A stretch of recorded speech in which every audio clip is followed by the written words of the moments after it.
Hello friends, welcome to the career point study. आपके अपने YouTube channel career point study में आप सभी का तहे दिल से स्वागत है।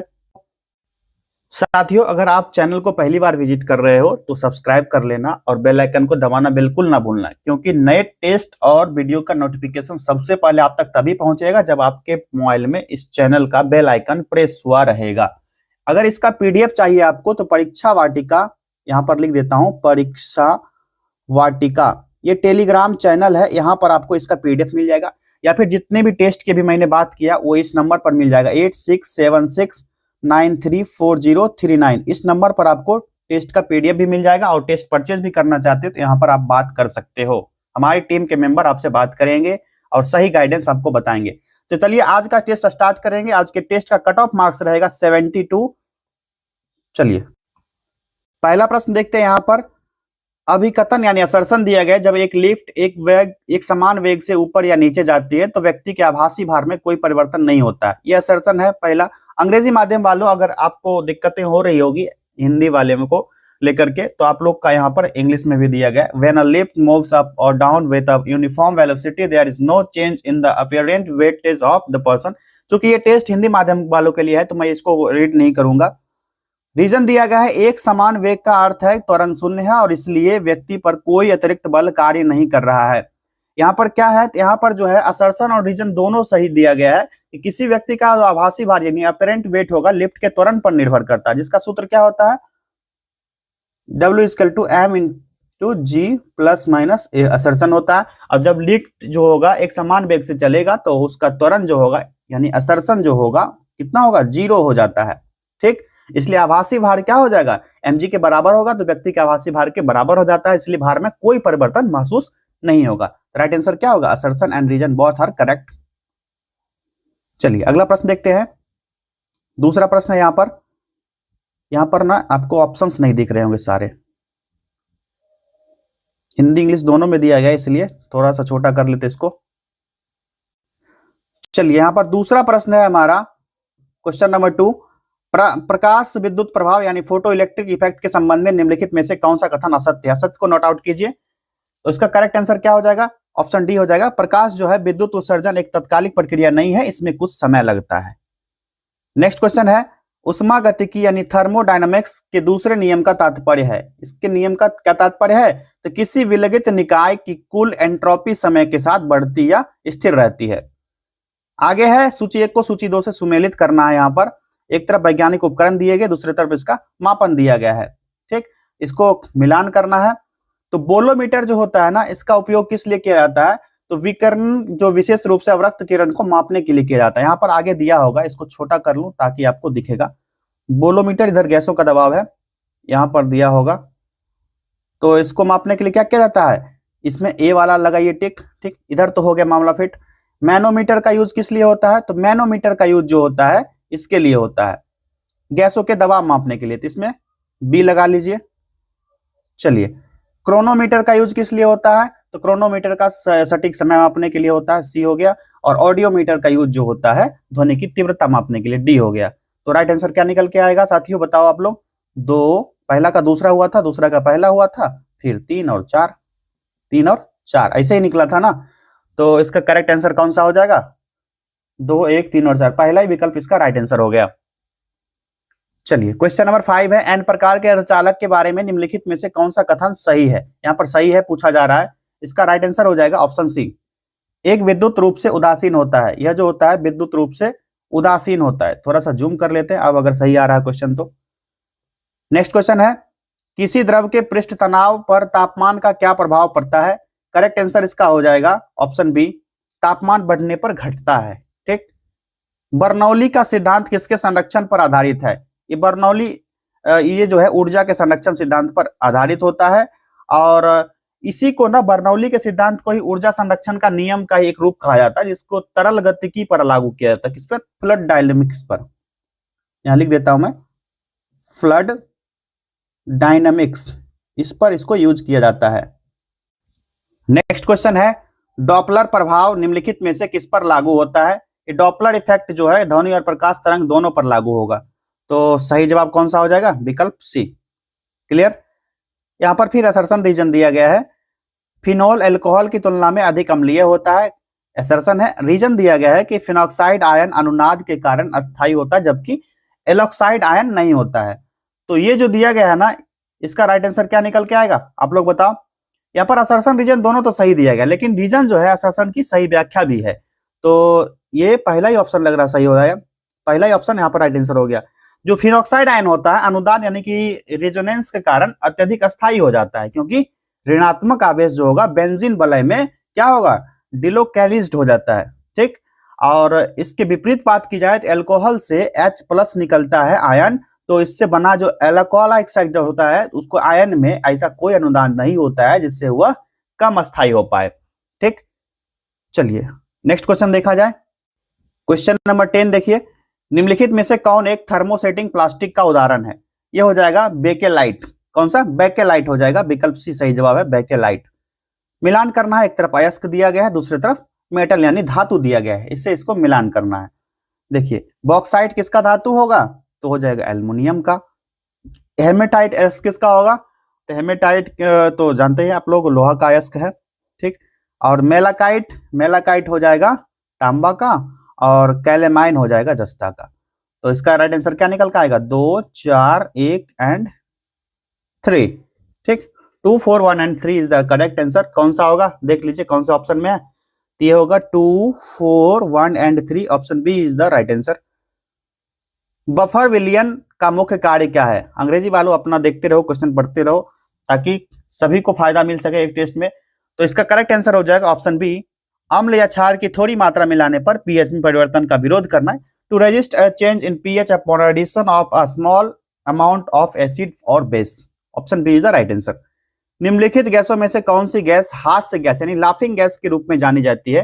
ये लाफिंग गैस कौन सा हो जाएगा, आप लोग 10th से पढ़ते आ रहे हो, बताओ। नाइट्रस ऑक्साइड हो जाएगा, विकल्प सी N2O। किसी रासायनिक अभिक्रिया की दर को उत्प्रेरक यानी कैटलिस्ट किस प्रकार प्रभावित करता है। ये जो होगा ना सक्रियण ऊर्जा को घटा देता है। ठीक, ऑप्शन बी सही जवाब होगा। और उत्प्रेरक क्या होता है, यानी कैटलिस्ट एक ऐसा पदार्थ होता है जो रासायनिक अभिक्रिया के दर को बढ़ाता है, लेकिन स्वयं अभिक्रिया में अस्थायी रूप से परिवर्तित नहीं होता, इसमें परिवर्तन नहीं आता है। चलिए नेक्स्ट क्वेश्चन देखा जाए, क्वेश्चन नंबर 15। चलिए, ओस्टवाल्ड प्रक्रिया का उपयोग किसके औद्योगिक उत्पादन के लिए किया जाता है। राइट आंसर निकल के आएगा ऑप्शन सी, नाइट्रिक अम्ल नाइट्रिक एसिड के रूप में। और ओस्टवाल्ड प्रक्रिया नाइट्रिक अम्ल जो होता है HNO3 होता है, इसके औद्योगिक उत्पादन की एक प्रमुख विधि है। दिए गए यौगिकों के उसकी क्वथनांक के बढ़ते क्रम में व्यवस्थित करें, ब्यूटेन, पेंटेन, 2 मिथाइल ब्यूटेन, ये कौन सा होगा, तो इसको कह रहा है किस क्रम में, बढ़ते क्रम में व्यवस्थित करना है, करिए। तो पहले हो जाएगा ब्यूटेन, फिर 2 मिथाइल ब्यूटेन, उसके बाद पेंटेन होगा। तो ऑप्शन ए पहला ही विकल्प यहाँ पर सही जवाब होगा। जो पेंटेन और 2 मिथाइल ब्यूटेन दोनों का आणविक सूत्र जो होता है, इस पेंटेन और 2 मिथाइल ब्यूटेन दोनों का आणविक सूत्र क्या होगा, दोनों का आणविक सूत्र होता है C5H12। ठीक, ब्यूटेन का क्या हो जाएगा, ये हो जाता है, सॉरी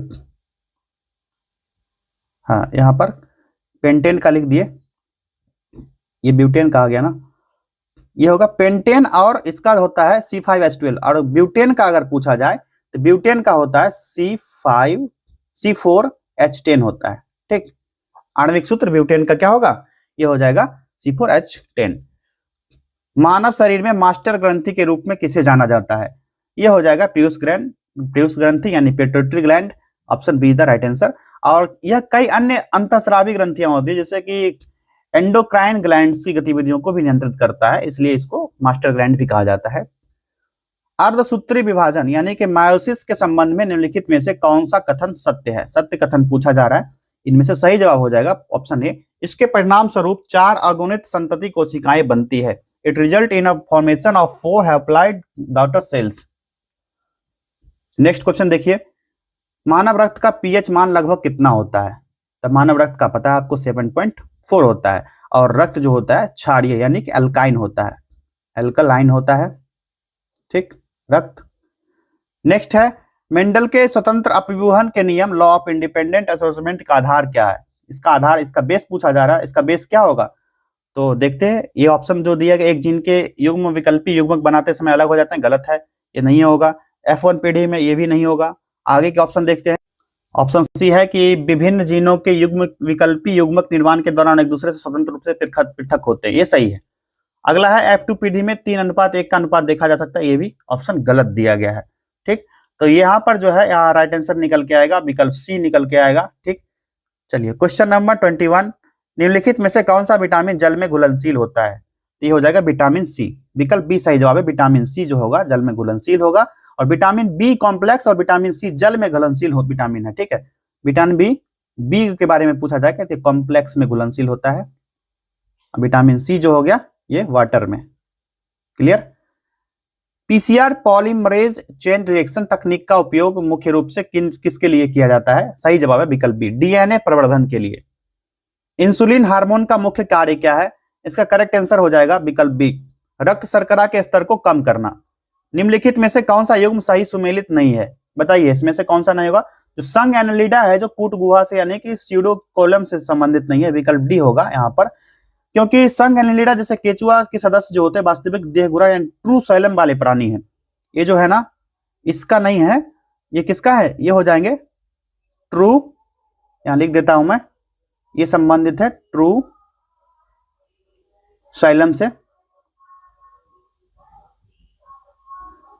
ट्रू साइलम। ठीक, और जिन इसको ना यूसीलोमेट भी कहा जाता है, यूसीलोमेट भी कहा जाता है। यहां पर जगह मिल रहा है तो लिख देता हूं मैं,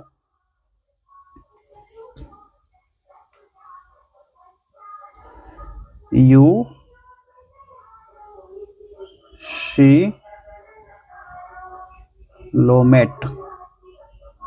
चलिए अगला प्रश्न है, चिपको आंदोलन मुख्य रूप से किसके संरक्षण से संबंधित था? सही जवाब होगा वन पेड़ से। चिपको आंदोलन कब हुआ था? 1970 के दशक में। कहां पर हुआ था? उत्तराखंड में। ठीक है, कहां पर हुआ था?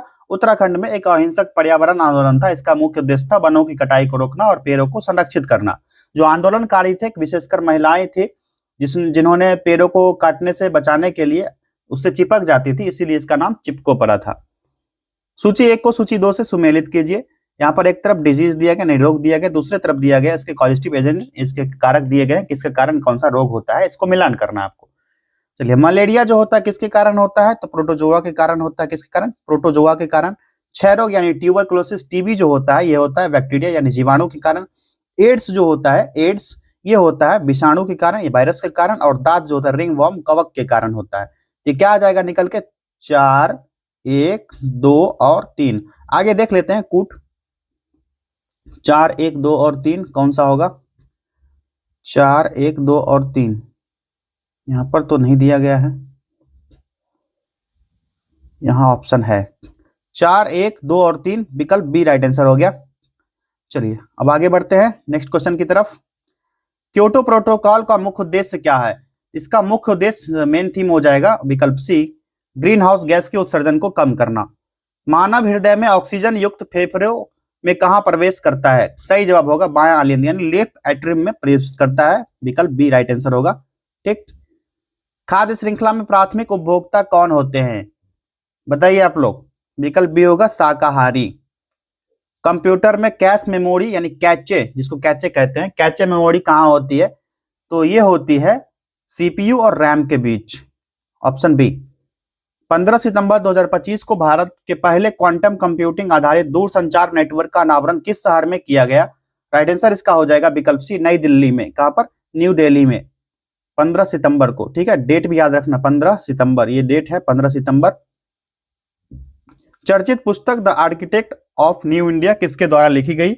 इसका विमोचन जो है 5 अक्टूबर 2025 को हुआ। देखिए एक तो बुक है, दूसरा विमोचन कब हुआ ये भी दे दिया है क्वेश्चन में, तो 2 क्वेश्चन यहाँ पे बन के, इसको नोट आउट कीजिए आप लोग। इसका राइट आंसर जो निकल के आएगा विवेक देव रॉय, विकल्प बी डी होगा, ऑप्शन डी इसका सही जवाब होगा।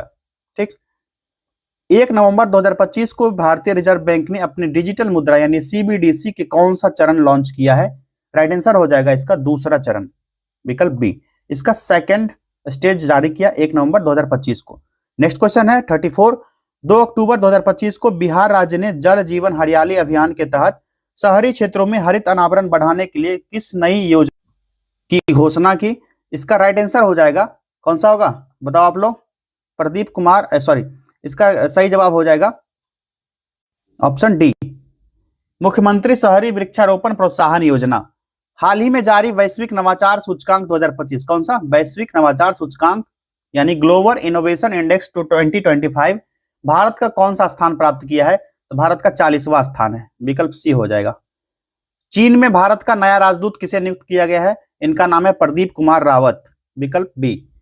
विश्व बैंक के नए अध्यक्ष के रूप में किसे चुना गया है? तो ये बने हैं अजय बंगा, विकल्प ए। 17वें संयुक्त राष्ट्र महासभा UNGA सत्र में भारतीय प्रतिनिधिमंडल का नेतृत्व कौन करेगा? करेक्ट आंसर हो जाएगा एस जयशंकर, जो विदेश मंत्री हैं, ठीक। और सत्र के दौरान वैश्विक मुद्दे पर भारत का दृष्टिकोण प्रस्तुत करेंगे और विभिन्न द्विपक्षीय बैठकों में भाग भी लेंगे। ये अखिल भारतीय पीठासीन अधिकारियों का सम्मेलन 2025 किस शहर में आयोजित किया गया? सही जवाब होगा विकल्प सी, गांधीनगर में। चंडीगढ़ हवाई अड्डे का नाम बदलकर किस स्वतंत्रता सेनानी के नाम पर रखा गया है? यह है भगत सिंह, भगत सिंह के नाम पर इनका बदला गया, नाम रखा गया शहीद भगत सिंह अंतरराष्ट्रीय हवाई अड्डा, ठीक, चंडीगढ़। चलिए 41 नंबर देखते हैं क्वेश्चन नंबर 41। सितंबर 2025 में शहरी गरीबों के लिए किफायती आवास प्रदान करने हेतु किस राज्य ने अपना घर योजना शुरू किया है? ये अपना घर योजना जो शुरू किया गया है ये है मध्य प्रदेश के द्वारा स्टार्ट किया गया है। भारत में 2025 तक अपने कुल ऊर्जा मिश्रण में नवीकरणीय ऊर्जा की हिस्सेदारी को कितने प्रतिशत तक बढ़ाने का लक्ष्य रखा है? इसका सही जवाब है 50%, विकल्प सी राइट आंसर हो गया 50%। मिस वर्ल्ड 2025 का खिताब जीतने वाली सिनी शेट्टी का संबंध किस राज्य से है? सिनी शेट्टी जो है कर्नाटक से है, ठीक, विकल्प ए राइट आंसर होगा कर्नाटक से। विपक्षी दलों के गठबंधन ने राष्ट्रपति चुनाव 2027 के लिए किसे अपना संयुक्त उम्मीदवार घोषित किया है? सही जवाब होगा नीतीश कुमार को, ठीक है, नीतीश कुमार को। फोर्ब्स इंडिया रिच लिस्ट 2025 के अनुसार भारत के दूसरे सबसे अमीर व्यक्ति कौन है? तो ये हो जाएगा गौतम अडानी, ठीक है, गौतम अडानी। रैयतवाड़ी व्यवस्था मुख्य रूप से किस क्षेत्र में लागू की गई थी? तो ये होगा मद्रास और मुंबई प्रेसिडेंसी में लागू किया गया था, विकल्प 20 का सही जवाब होगा। और रैयतवाड़ी व्यवस्था जो है ब्रिटिश भारत में भू राजस्व प्रणाली थी जिसको थॉमस मुनरो के द्वारा शुरू किया गया था। ये रैयतवाड़ी व्यवस्था जो है किसके द्वारा? थॉमस मुनरो द्वारा शुरू किया गया था। यहां लिख देता हूं मैं, थॉमस मुनरो द्वारा शुरू किया गया था। अशोक के शिलालेख की सबसे पहले किसने पढ़ा था? ये पढ़ा था जेम्स प्रिंसेप ने, ठीक है। और सबसे पहले कब पढ़ा था? 1837 में, 1837 में पढ़ा था। किसने? जेम्स प्रिंसेप ने। 48 नंबर क्वेश्चन देखिए, भारतीय संविधान की प्रस्तावना में संशोधन किस संशोधन अधिनियम द्वारा किया गया था? करेक्ट आंसर इसका देखते हैं, कौन सा हो जाएगा? 42वां संविधान संशोधन, ठीक। और यह संशोधन कब हुआ था? 1976 में, 42वां संविधान संशोधन। क्वेश्चन नंबर 49, नीति आयोग का गठन किस संस्था के स्थान पर किया गया है? राइट आंसर हो जाएगा, किसके स्थान पर हुआ था? योजना आयोग के स्थान पर हुआ। कब हुआ था? 1 जनवरी 2015 को। इसका गठन कब हुआ? 1 जनवरी 2015 को। इसके अध्यक्ष प्रधानमंत्री होते हैं, पदासीन होते हैं। नेक्स्ट क्वेश्चन है, भारत के जनगणना 2011 के अनुसार सबसे कम जनसंख्या घनत्व वाला राज्य कौन सा होगा? बताइए कौन सा होगा? यह हो जाएगा अरुणाचल प्रदेश। कौन सा स्टेट? अरुणाचल प्रदेश। अगला प्रश्न है, फॉरवर्ड ब्लॉक की स्थापना किसने की? आप सभी को पता है फॉरवर्ड ब्लॉक की स्थापना 1939 में कांग्रेस पद से इस्तीफा देने के बाद सुभाष चंद्र बोस ने किया था, विकल्प सी सही जवाब हो जाएगा, ठीक। निम्नलिखित में से कौन सा सही सुमेलित नहीं है? नहीं को कोड आउट कीजिए और देखिए कौन सा नहीं सुमेलित है। अनुच्छेद 80 लोकसभा की संरचना, ये जो है गलत दिया गया है, ये सुमेलित नहीं है, ठीक है, इसीलिए राइट आंसर विकल्प डी हो जाएगा। जो अनुच्छेद 80 है ये राज्यसभा की संरचना से संबंधित है, ना कि लोकसभा से। किससे संबंधित है? राज्यसभा की संरचना से संबंधित है ये, ठीक। वेदों की ओर लौटो नारा किसने दिया था? बच्चों वाला प्रश्न, स्वामी दयानंद सरस्वती। राइट आंसर हो जाएगा विकल्प सी, ठीक। और 1875 में आर्य समाज के संस्थापक भी थे ये। 1875 में आर्य समाज की स्थापना इनके द्वारा ही किया गया था। इसकी आर्य समाज। चलिए, बिहार में प्रवाहित होने वाली निम्न नदियों में कौन सी उत्तर की ओर प्रवाहित होती है? नॉर्थ की ओर। ये हो जाएगी सोन नदी, विकल्प डी हो जाएगा सोन नदी, ठीक। और इसका जो सोन नदी है इसका उद्गम कहां से होता है? मध्य प्रदेश से होता है, मध्य प्रदेश के अमरकंटक पहाड़ी से। कहां से? अमरकंटक पहाड़ी से, ठीक। चलिए क्वेश्चन नंबर 55 देखिए, निम्न में से कौन सी जोड़ी सही है? बताइए ये जोड़ी कौन सी सही होगी? तो इसका राइट आंसर होगा विक्रमशिला विश्वविद्यालय धर्मपाल के द्वारा स्थापित किया गया, सही है, ठीक। नालंदा विश्वविद्यालय की स्थापना गुप्त शासक कुमार गुप्त द्वारा किया गया था, न कि समुद्रगुप्त। किसके द्वारा? कुमार गुप्त के द्वारा। इसको भी सही कर लीजिए। उदंतपुरी विश्वविद्यालय, इसकी स्थापना जो है पाल वंश के संस्थापक गोपाल ने की थी, न कि अशोक ने। किसने? गोपाल ने की थी, ठीक है, आगे देखते हैं, एक और होगा ऑप्शन, इसको भी सही कर लेते हैं थोड़ा। चलिए, अब तो इनमें से कोई नहीं, ये तो नहीं होगा। चलिए, अगला प्रश्न है, भारत के नियंत्रक एवं महालेखा परीक्षक कैग की नियुक्ति कौन करता है? इसका सही जवाब होगा राष्ट्रपति। किसके द्वारा? राष्ट्रपति के द्वारा किया जाता है। और सीएजी यानी कि भारतीय लेखा परीक्षा और लेखा विभाग का प्रमुख होता है, और ये एक स्वतंत्र संवैधानिक निकाय है। इसका उल्लेख जो है किसमें किया गया? कैग का उल्लेख आर्टिकल 148 में किया गया है। हड़प्पा सभ्यता में विशाल स्नानागार यानी ग्रेट बाथ कहां पाया गया था? इसका राइट आंसर हो जाएगा मोहनजोदारो। ठीक, ऑप्शन बी। आत्मीय सभा की स्थापना किसने की थी? आत्मीय सभा की स्थापना की गई थी राजा राम मोहन राय के द्वारा। विकल्प सी सही जवाब हो जाएगा। और 1815 में किया गया था। 1815 में राजा राम मोहन राय के द्वारा। कहां पर? कलकत्ता में। दिल्ली सल्तनत में बाजार नियंत्रण नीति किसने लागू किया था? बाजार पॉलिसी आप सभी को पता है, अलाउद्दीन खिलजी के द्वारा किया गया था। विकल्प सी सही जवाब हो जाएगा। यह दिल्ली सल्तनत का खिलजी वंश का शासक था, बाजार नियंत्रण नीति लागू किया था, और इस नीति के तहत उसने आवश्यक वस्तु जितने भी थे, अनाज, कपड़े, घोड़े, दास जो बेचे जाते थे, सबकी कीमतें तय कर दी थी। और जमाखोरी, कालाबाजारी को रोकने के लिए कठोर उपाय उसने किया था। और उसने एक इस प्रणाली को लागू करने के लिए दीवान ए रियासत, 2 पद था, लिख देता हूं मैं यहाँ पर, दीवान ए रियासत, और एक और पद था शाहना ए मंडी। शाहना ए मंडी, ये 2 तरह के अधिकारी की नियुक्ति की थी उसने। ठीक है, ये ध्यान रखना है। पहला दीवान ए रियासत, दूसरा शाहना ए मंडी। दोनों अधिकारी का नाम नोट आउट कीजिए आप। दीन ए इलाही नामक नया धर्म किसने शुरू किया था? अकबर ने शुरू किया था। विकल्प सी सही जवाब होगा। और यह जो है 1582 में शुरू किया गया था, 1582 में। 1857 के विद्रोह के दौरान लखनऊ में नेतृत्व किसने किया था? इसका नेतृत्व किया गया था बेगम हजरत महल के द्वारा। विकल्प सी सही जवाब हो जाएगा। और उन्होंने अपने नाबालिग बेटे बिजरिस कादिर को अवध का नवाब घोषित किया। नाम क्या था? बिजरिस कादिर। ठीक, बिरजिस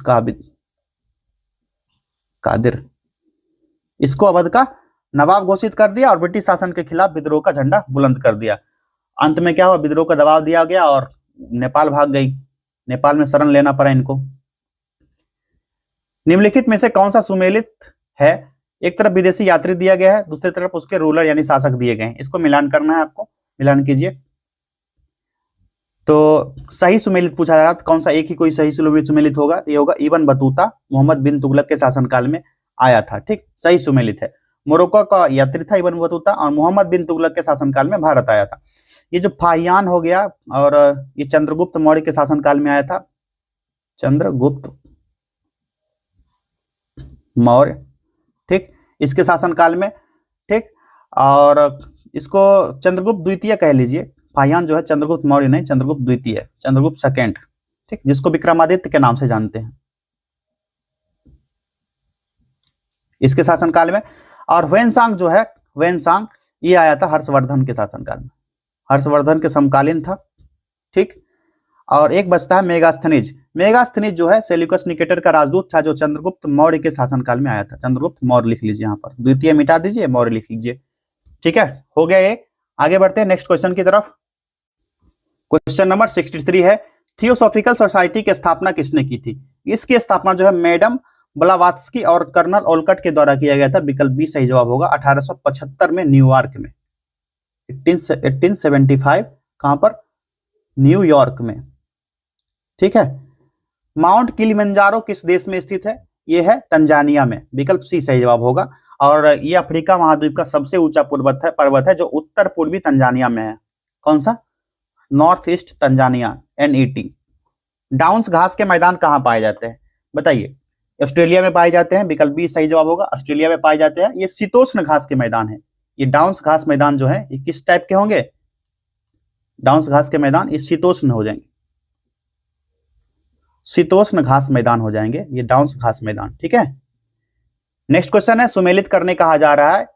एक तरफ जल मरुमध्य दिया गया है, दूसरी तरफ कौन सी सूची को जोड़ता है? उसको जोड़ता है, जोड़ने का काम करता है। देखिए, पहला है जिब्राल्टर जल संधि। जिब्राल्टर जल मरुमध्य जो है यह अटलांटिक महासागर को भूमध्य सागर से जोड़ता है। ठीक, अटलांटिक को भूमध्य महासागर से, ये हो गया। मलक्का जो है, मलक्का जोड़ेगा किसको? जावा सागर को हिंद महासागर से। बेरिंग जल संधि जो है ये किसको जोड़ेगा? आर्कटिक महासागर और प्रशांत महासागर। और हॉर्मुज जो होगा फारस की खाड़ी को ओमान के खाड़ी से जोड़ता है। तो सही जवाब क्या हो जाएगा? 2, 1, 4 और 3। ठीक है, 2, 1, 4 और 3। कूट देख लेते हैं, 2 1 4 और 3 कौन सा होगा। तो ये देखने को दिख रहा है पहला 2 1 4 और 3, पहला ही हो गया, ऑप्शन ए सही जवाब। चलिए नेक्स्ट क्वेश्चन देखिए, ओटावा किसकी राजधानी है? कौन सा? ओटावा। ओटावा किसकी राजधानी हो जाएगी? कनाडा की, कनाडा की राजधानी। और ओटावा जो है यहाँ ओंटारियो प्रांत में है और देश का राजनीतिक प्रशासनिक केंद्र है। ऑस्ट्रेलिया की राजधानी कहाँ है? कैनबरा। ठीक, उसके बाद ऑस्ट्रिया की राजधानी वियना, याद है ना। और नीदरलैंड की राजधानी हो जाएगा एम्स्टर्डम, एम्स्टर्डम। ये सभी आपको याद रखना है, एकदम बिल्कुल कंठस्थ करना है, ये एग्जाम में निश्चित रूप से पूछे जाते हैं एक न एक देश के। चलिए अगला प्रश्न है, कर्क रेखा निम्नलिखित में से किस भारतीय राज्य से होकर नहीं गुजरती है? नहीं को नोट आउट कीजिए, कहां से नहीं गुजरती है? तो असम से, इसमें से असम से नहीं गुजरेगी। कर्क रेखा जो है 23.5 डिग्री नॉर्थ अक्षांश में भारत के 8 राज्य से होकर गुजरती है। ये 8 राज्य कौन कौन से हो जाएंगे बताओ आप लोग? ये हो जाएंगे गुजरात, आरजे यानी राजस्थान, उसके बाद फिर आइए इधर एमपी हो जाएगा, मध्य प्रदेश, छत्तीसगढ़ हो जाएगा, और उसके बाद आपका ये झारखंड हो जाएगा, झारखंड के बाद पश्चिम बंगाल, और यहाँ से एग्जिट करते हुए त्रिपुरा और मिजोरम। इन 8 राज्यों से होकर गुजरती है ये कर्क रेखा, असम से होकर नहीं गुजरती है। तो गुजरात, झारखंड, मिजोरम से होकर गुजरती ही है। अभी मैंने बताया ये 8 राज्य गुजरात, राजस्थान, मध्य प्रदेश, छत्तीसगढ़, झारखंड, वेस्ट बंगाल, त्रिपुरा और मिजोरम, यहाँ से होकर गुजरती है। क्वेश्चन नंबर 69 देखिए, भारतीय संविधान में राज्य के नीति निर्देशक तत्व यानी कि डीपीएसपी, ये जो है किस देश के संविधान से लिए गए हैं? जो मैंने अभी पिछले टेस्ट जो करवाए जाने उसको भी आप लोग देखिए एक बार, इसको मैं इरेज करता हूं, मैं आपको कुछ जानकारी दे देता हूं यहाँ पर। अभी ना एक टेस्ट करवाया था जिसमें 2025 के करंट अफेयर्स को अच्छे से इंक्लूड किया गया है यूथ पब्लिकेशन का, उसमें से 6 टेस्ट हो चुका है, वो टेस्ट जाके कीजिए, वो भी बहुत डिटेल्स में करवाया जा रहा है, और बच्चों के डिमांड पर वो स्टार्ट किया गया था, उसको बच्चों ने बहुत प्यार दिया। और ये टेस्ट जो आज स्टार्ट किया गया है आपके टेस्ट को बूस्ट करने के लिए, आपके प्रिपरेशन को गियर अप करने के लिए, तो ये भी टेस्ट आपको छोड़ना नहीं है, ठीक है। और एग्जाम में कुछ ही दिन शेष रह गए, जो मैंने पहले वीडियो के स्टार्ट में बताया था, टेस्ट सीरीज ज्वाइन कर लीजिए, पेड कोर्स का, ज्यादा अमाउंट भी नहीं है, 149 का, 225 का, 180 प्लस टेस्ट, एक में 40 टेस्ट जो होगा, 40 टेस्ट जो सुपर 40 टेस्ट सीरीज है, वो भी बहुत ही बेहतरीन टेस्ट है, ठीक है। तो चलिए क्वेश्चन नंबर 69 जो है, ये जो है नीति निर्देशक तत्व, तो ऑप्शन की तरफ बढ़ना ही नहीं है, ये आयरलैंड से लिया गया है, आप सभी को पता ही होगा, आयरलैंड से लिया गया है।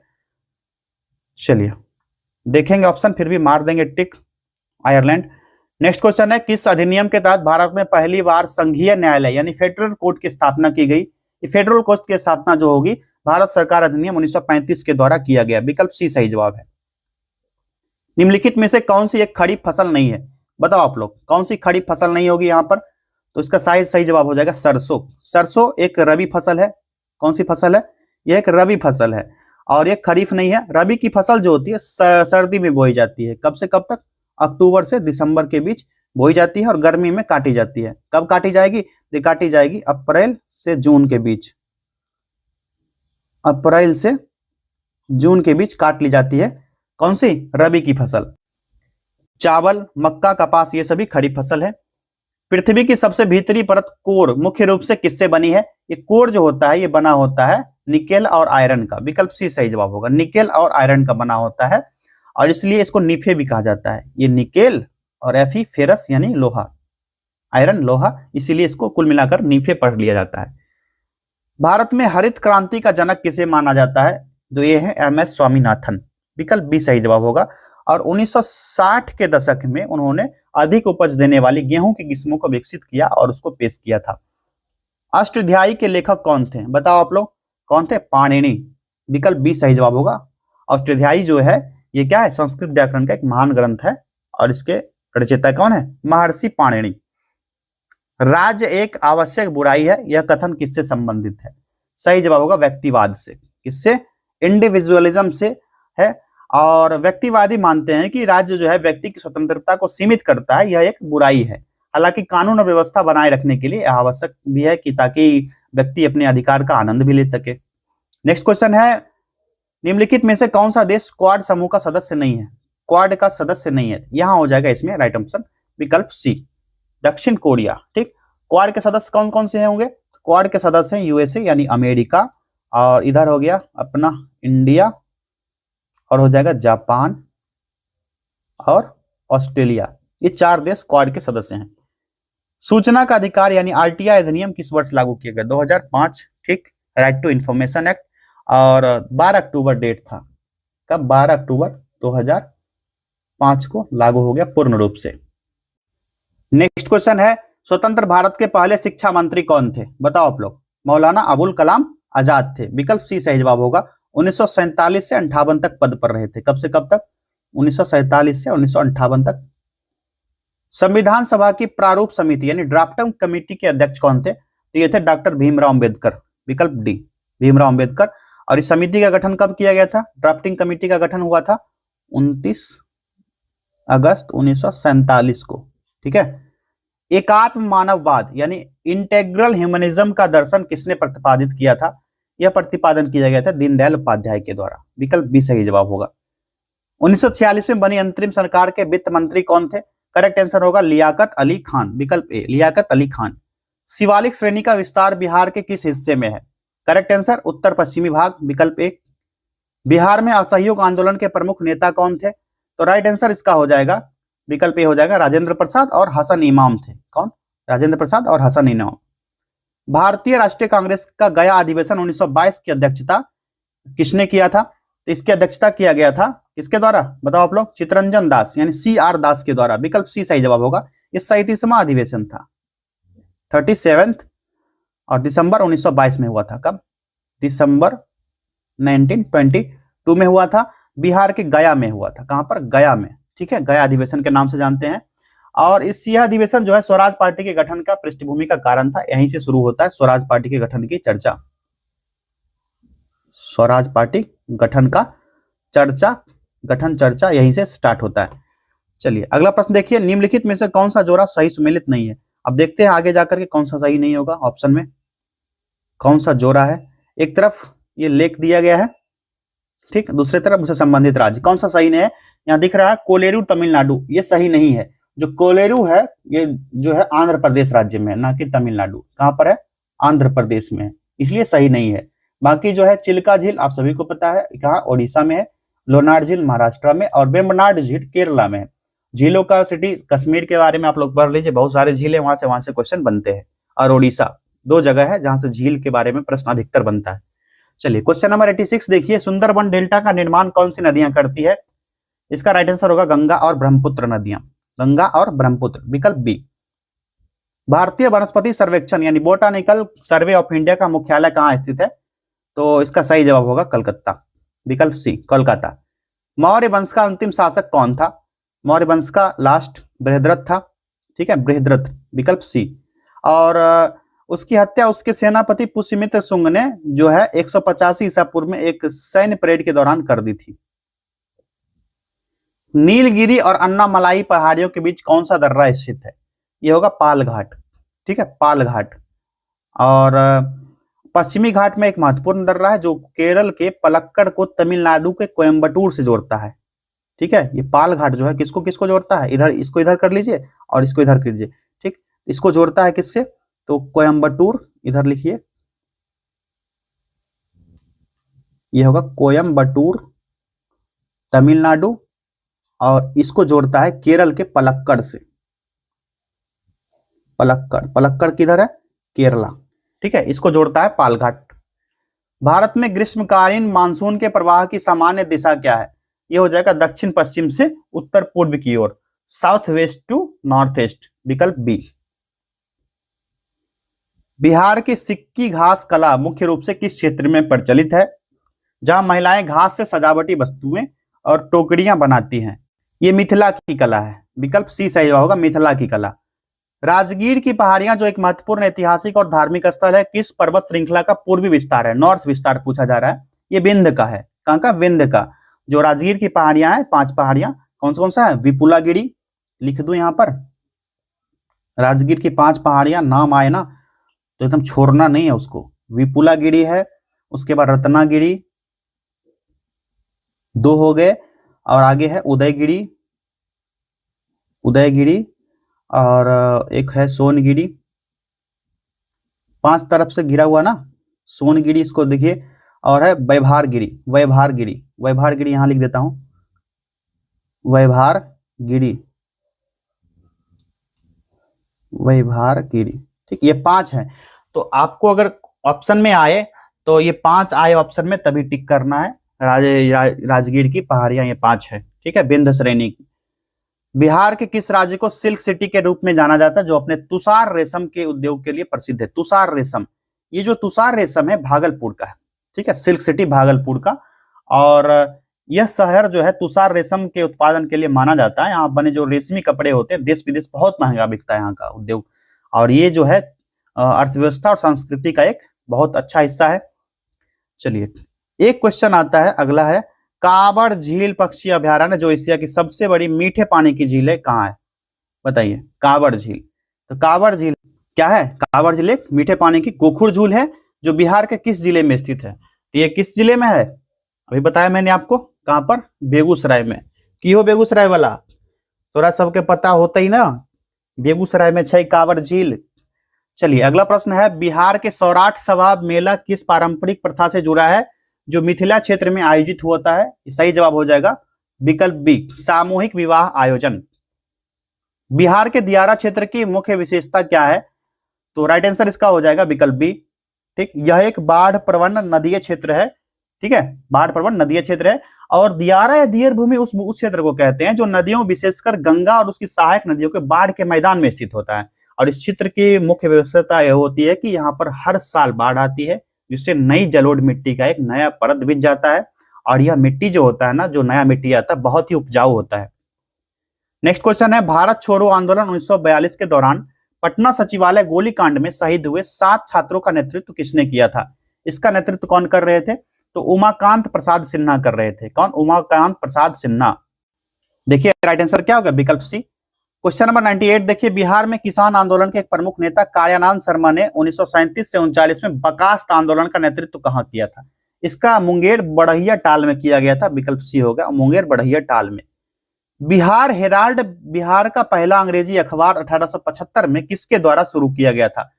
ये थे गुरु प्रसाद सेन, इनके द्वारा ही शुरू किया गया था, जो एक बंगाली वकील थे और बुद्धिजीवी व्यक्ति थे। चलिए आखिरी प्रश्न है आज के टेस्ट का, बिहार में व्यक्तिगत सत्याग्रह के पहले सत्याग्रही कौन थे? तो सही जवाब इसका हो जाएगा विकल्प बी, श्री कृष्ण सिंह। कौन? श्री कृष्ण सिंह थे। आप लोग जाइए ये टेस्ट ज्वाइन कीजिए, सुपर 40 टेस्ट है ये। सुपर 40 टेस्ट बहुत ही अच्छा टेस्ट है, मैंने पहले भी बताया, अभी भी फिर से बोल रहा हूँ। 40 टेस्ट इसमें कराए जाएंगे, एग्जाम के आपके 50 दिन भी नहीं बचे हैं सही से, ठीक है। और एक टेस्ट ये वाला है, आप बूस्टर पैक लेना चाहते हैं बूस्टर पैक लीजिए, इसमें 180 टेस्ट करवाए जाएंगे और 225 अभी ऑफर में चल रहा है। इस व्हाट्सएप नंबर पर मैसेज कीजिए और आपको यहाँ पर टेस्ट प्रोवाइड किया जाएगा। मिलेंगे नेक्स्ट टेस्ट में, आप लोग बता दीजिएगा कमेंट करके आपके कितने प्रश्न सही हुए थे। आज के टेस्ट का कट ऑफ कितना था? 72 मार्क्स, ठीक। मिलेंगे नेक्स्ट टेस्ट में, बहुत बहुत धन्यवाद।